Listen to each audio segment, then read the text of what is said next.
এখন আমি আপনাদের সাথে শেয়ার করছি সহজভাবে করে নেওয়া সালাদের একটি রেসিপি।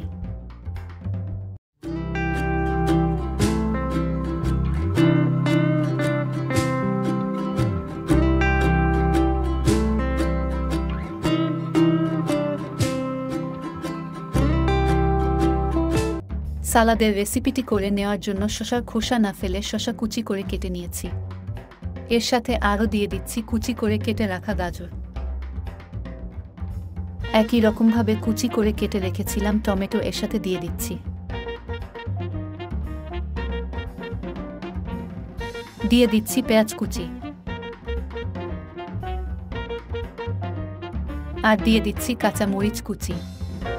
স্বাদ অনুযায়ী দিয়ে দিচ্ছি লবণ। সুস্বাদু করে তোলার জন্য এর সাথে দিয়ে দিচ্ছি কুচি করে কেটে রাখা ধনেপাতা। 1 চামচ দিয়ে দিচ্ছি সরিষার তেল। খুব ভালো করে মিশিয়ে নিচ্ছি। আমাদের কিন্তু সালাদ রেডি হয়ে গেছে। সহজভাবে করে নেওয়া সালাদের রেসিপিটি দেখে আপনাদের কেমন লেগেছে অবশ্যই কমেন্টস করে জানিয়ে দিবেন। ভালো লাগলে লাইক করবেন, শেয়ার করবেন এবং সাবস্ক্রাইব করে অবশ্যই আমাদের চ্যানেলের সাথেই থাকবেন।